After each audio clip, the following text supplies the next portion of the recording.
اللہم صلی علی سیدنا محمد وعلی آلہ وصحبہ دعوت ہدایت کی ایک ہنسی شفق لے کر میرے مصطفیٰ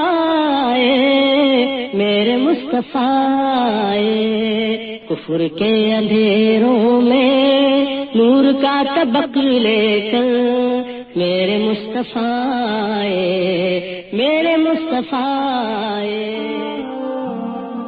الرحیق المختوم ایپیسوڈ 28 یہود کے ساتھ معاہدہ۔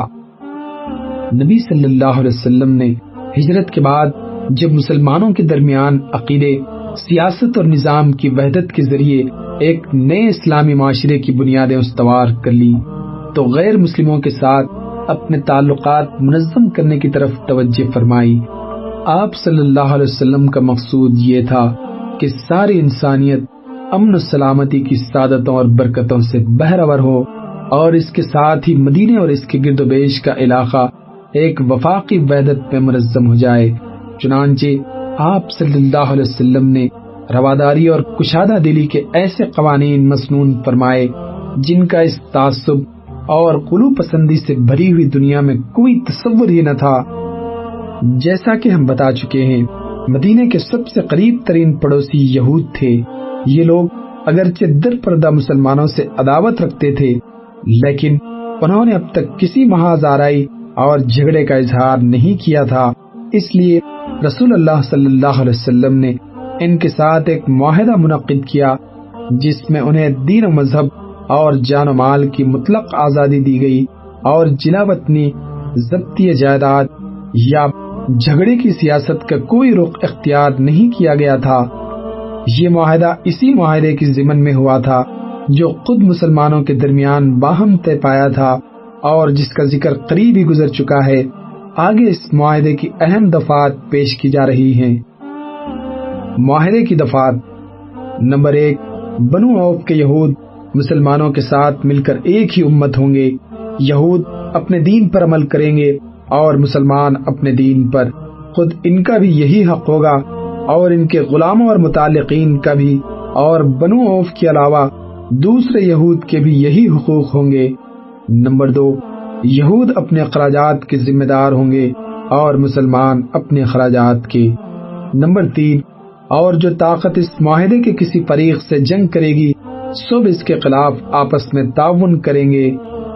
نمبر 4، اور اس معاہدے کے شرکا کے باہمی تعلقات خیر خواہی، خیر اندیشی اور فائدہ رسانی کی بنیاد پر ہوں گے، گناہ پر نہیں۔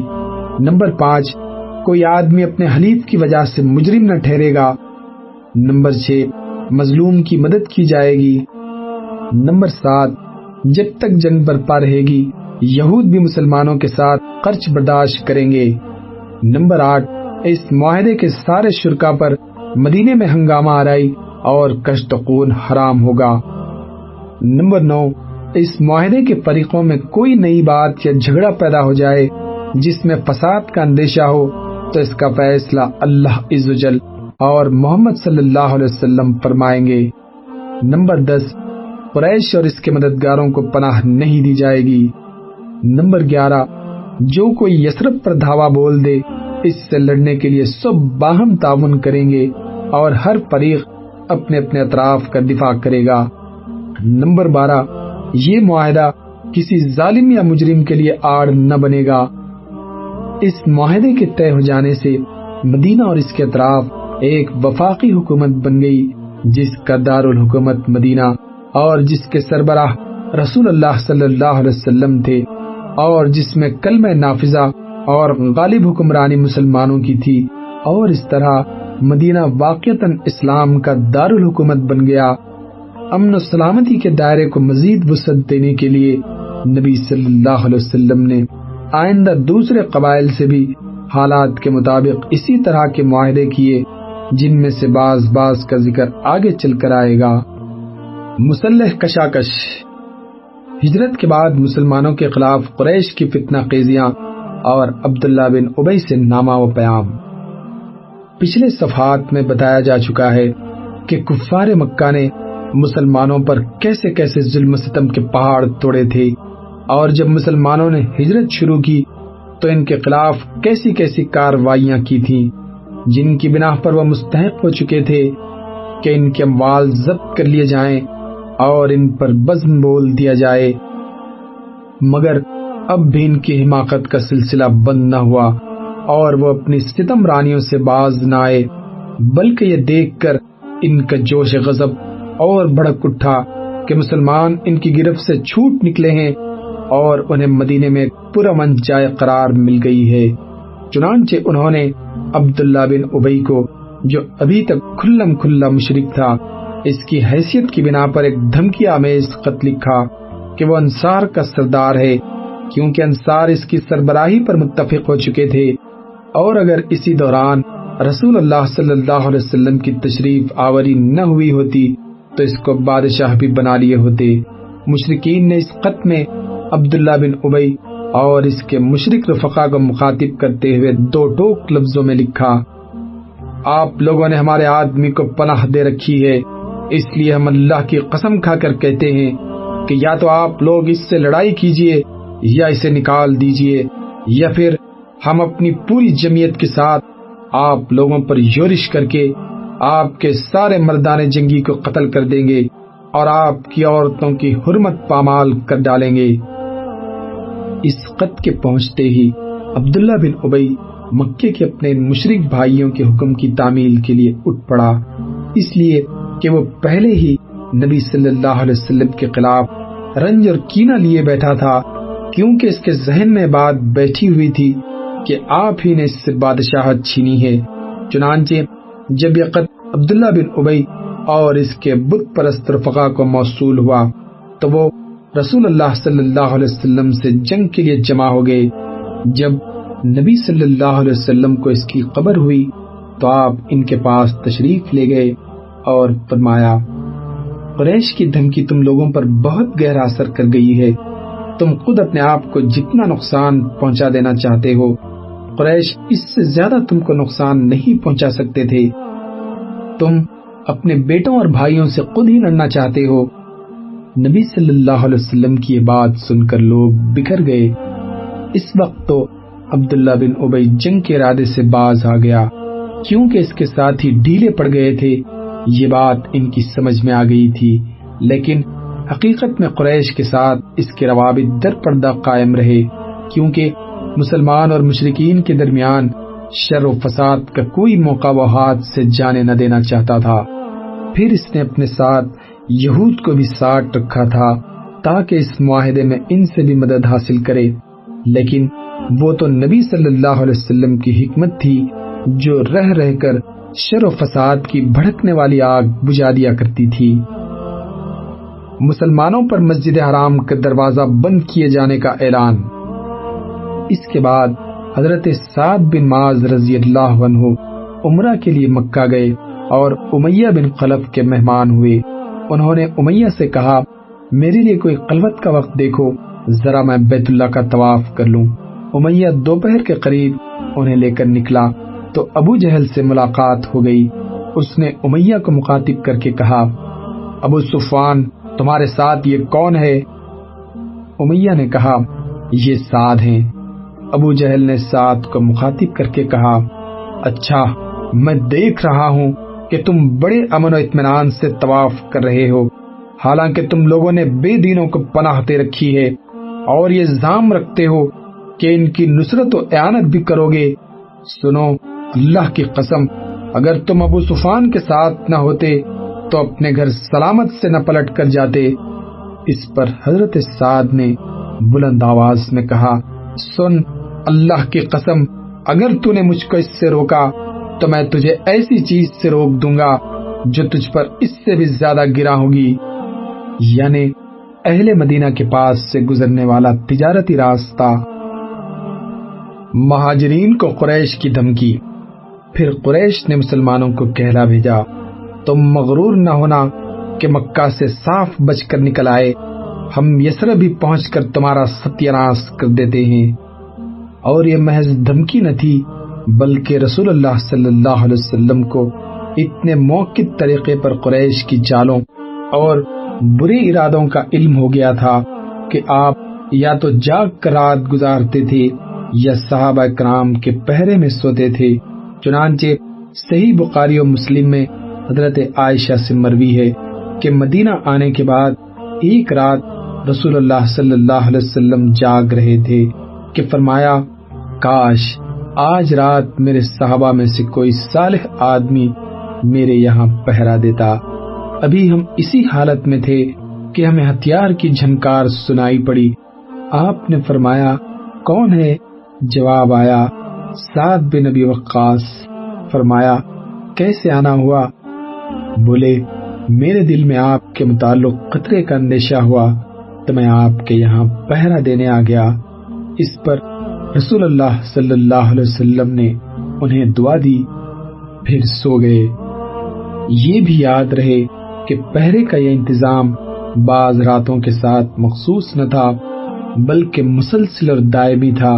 چنانچہ حضرت عائشہ رضی اللہ عنہا ہی سے مروی ہے کہ رات کو رسول اللہ صلی اللہ علیہ وسلم کے لیے پہرا دیا جاتا تھا، یہاں تک کہ یہ آیت نازل ہوئی، واللہ یعصمک من الناس، اللہ آپ کو لوگوں سے محفوظ رکھے گا۔